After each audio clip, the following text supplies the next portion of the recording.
E aí, gente, tudo bem? No vídeo de hoje eu quero trazer um pouco sobre algumas estratégias de Satanás contra a Igreja do Senhor. A palavra nos conta que a Igreja forma o corpo de Cristo, do qual Jesus é a cabeça. Para o corpo como um todo funcionar de uma maneira perfeita, cada parte dele deve realizar uma função específica. Isso é o que devia acontecer no nosso meio cristão. Há pessoas com função de profeta, há pessoas com função de pastores, com função de pregadores, músicos e por aí em diante. Porém, o que a gente vê hoje em dia não é isso, é literalmente o corpo se dividindo. Há denominações e mais denominações brigando e disputando espaço para fazer aquilo que era para elas fazerem juntas. A Bíblia nos alertou que haveriam lobos em peles de cordeiro tentando agir em meio à igreja. Para se infiltrar e permanecer ali, os demônios até mesmo proporcionam cura de doenças que eles mesmos causaram.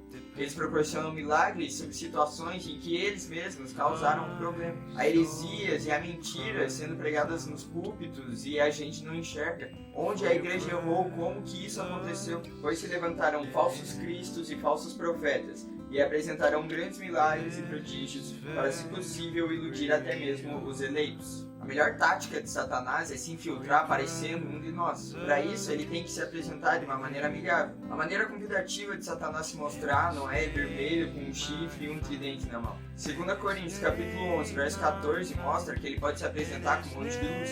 Um dos exemplos de como ele age e a gente não percebe, como ele se infiltra e a gente não vê, é o imperador Constantino. O Império Romano ele perseguia os cristãos, mas não adiantava. O número crescia e parecia que eles só ficavam mais fortes. Constantino, então, ele decidiu liberar o direito de culto, mas para isso ele exigiu voz direta dentro da religião. Esse pacto, por assim dizer, uniu o Estado e a religião em uma única instituição. Nesse processo, os romanos não iam simplesmente só aceitar que os cristãos não eram mais perseguidos e se converter e adquirir os hábitos deles. Os romanos continuaram com sua religião e seu credo.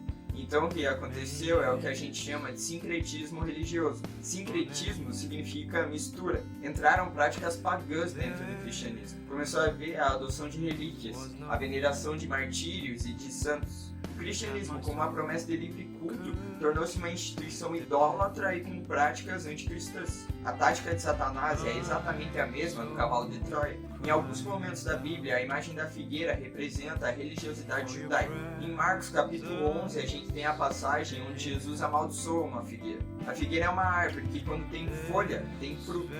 Verso 13 do capítulo 11 mostra que ela tinha folha. Assim, Jesus vai até ela procurando algum fruto e não acha. Essa figueira tornou-se o símbolo da religiosidade aparente. Ela até chega a ter folhas, que representa a liturgia, todas aquelas práticas em relação a algum culto. Mas ela não tem frutos, que representam o comportamento, o testemunho. É isso que Satanás quer. Satanás quer a igreja em um teatro de senta, levanta, ergue a mão, agora diz tal coisa. Satanás ele quer uma igreja com uma cerimônia vazia, sem verdadeiros adoradores, sem verdadeiros cristãos. Uma figueira com folha, mas sem frutos. Cara, isso daí é muito presente nos nossos dias. Muitos se dizem cristãos, até possuindo a prática do culto, a liturgia, as folhas. Mas em questão do fruto, cara, o mundanismo ele é tão presente na religiosidade e a religiosidade é tão presente no mundanismo que você nem sabe onde um começa e o outro acaba. Tiago 3, versículo 11 e 12 diz o seguinte em relação a isso: acaso pode uma mesma fonte jorrar água potável e água salobre? Ora, meus irmãos, é possível que uma figueira produza azeitonas ou uma videira produza figos? Assim também uma fonte de água salgada não pode jorrar água doce. Ou é um ou é outro. Cabe a nós não deixar Satanás se infiltrar e tornar aquilo uma cerimônia vazia. Outra tática de Lúcifer é proporcionar a divisão. A divisão forma panelinhas, faz pessoas saírem da igreja por falta de amor, faz com que pessoas simplesmente decidam virar desigrejados, faz com que pessoas saiam da igreja e criem novas igrejas, novos ministérios, por pura picuinha e mimimi. Sabe por que eu digo que é mimimi? Porque sempre vai haver problema em relação às pessoas. Mas você tá ali pelas pessoas ou você tá ali por Deus, cara? Deus não fundou o judaísmo. Cristo não criou o cristianismo. O que eles fizeram foi trazer o evangelho até nós. A religião é uma invenção humana. O ser humano ele é falho por natureza. Por isso a religião vai ser falha. Foque em Deus, cara, porque casa dividida não prevalece. 1 João 1,7 diz o seguinte: se no entanto andarmos na luz como Ele está na luz, temos plena comunhão uns com os outros, e o sangue de Jesus, seu Filho, nos purifica de todo pecado. Cara, olha o que esse versículo diz. Se andarmos na luz, teremos comunhão uns com os outros. Cara, nós devemos ter comunhão com Deus em casa, comunhão com Deus no templo, comunhão com os nossos irmãos no templo e comunhão com os nossos irmãos em casa. Não compactue com a divisão dentro da igreja, porque isso é tática do maligno. O motivo pelo qual Satanás consegue entrar nas igrejas e causar divisão está em Oséias capítulo 4, versículo 6. Eis que o meu povo está sendo arruinado porque lhe falta conhecimento da palavra. Algo muito comum que a gente vê hoje em dia é descontextualização de versículos e interpretação daquilo que apenas é conveniente. As principais mensagens que a gente encontra são sobre amor, sobre graça, sobre prosperidade. Escatologia parou de ser pregada, exortação é raramente encontrada. Os pastores falam que as pessoas querem ouvir porque eles se interessam na igreja cheia, no número de pessoas e não na qualidade dos discípulos.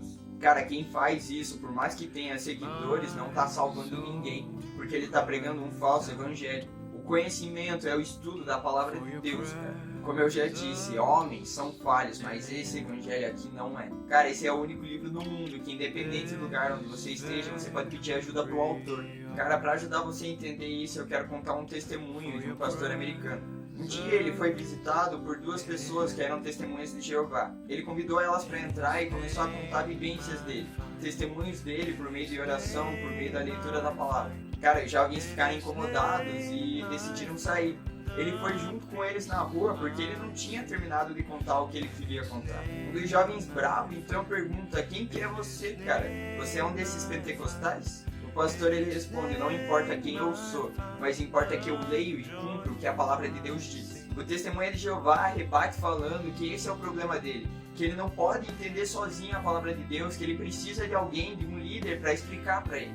O pastor responde que não, que esse é o problema deles, porque eles não acreditam que o Espírito Santo possa guiar eles na leitura. Ele finaliza dizendo: como vocês podem ter certeza que os teus líderes não estão mentindo para vocês? Cara, simplesmente abre esse livro e leia. Não escolha perecer por falta de conhecimento. Eu acho que essas são as três principais brechas que a gente tem proporcionado a Satanás. Mateus 16, versículo 18 diz que as portas do inferno não prevalecerão contra a igreja, mas as portas do inferno não prevalecerão apenas se a igreja se santificar e fechar as suas brechas.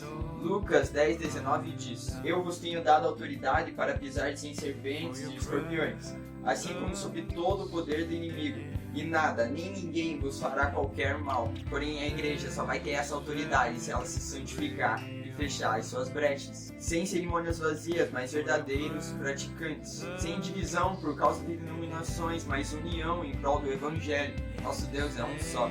Volte para o evangelho puro, feche as brechas e viva em comunhão. Essa era a mensagem que eu queria trazer para você ficar atento nesses 3 pontos. Eu espero que você tenha gostado, e se isso abençoa a tua vida, eu vim te pedir ajuda na divulgação. Publica nos stories, no Instagram vai estar aqui embaixo, juntamente com todos os textos que eu usei aqui. Que Deus abençoe vocês e que vocês possam ouvir e cumprir o equibalo por parte de Cristo.